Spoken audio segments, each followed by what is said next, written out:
Hello guys, gagawa tayo ng meatballs para sa spaghetti. So mayroon na ditong baking soda, pepper at saka garlic at saka red onion. So lagyan na lang natin ng seasoning. So ay magic sarap. Konti lang. Tapos dagdagan natin ng paprika. May paprika na yan guys, pero ating kulang. So yan. Tapos, dahil may baking soda, kailangan may pambalance tayo. Lagyan natin ng 1 teaspoon na brown sugar para hindi mapait. Kasi ang baking soda mapait yan, guys. Tapos, asin. Lagyan natin ng 1 teaspoon na asin. Ayan. Tapos, lamasin lang. Lamas natin siya, guys.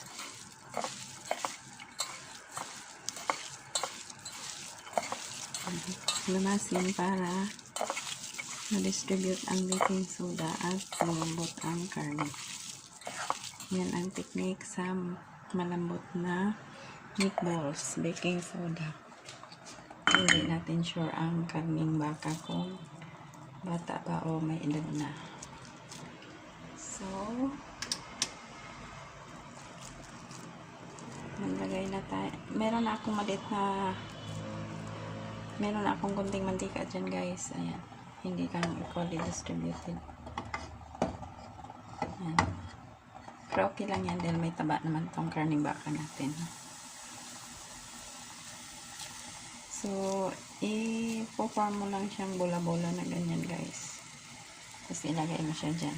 Pag nagprito kayo ng meatballs, huwag yung damihan ng mantika.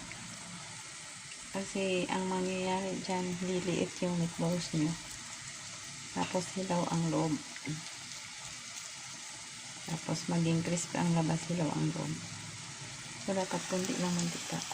Parang, ano lang ba? Para lang hindi siya dumikit. Para pag binaliktad natin, hindi siya didikit. So, hindi pantay yung meatballs ko guys. Kasi, tawag doon. Hindi ko sinukat. Kamay lang.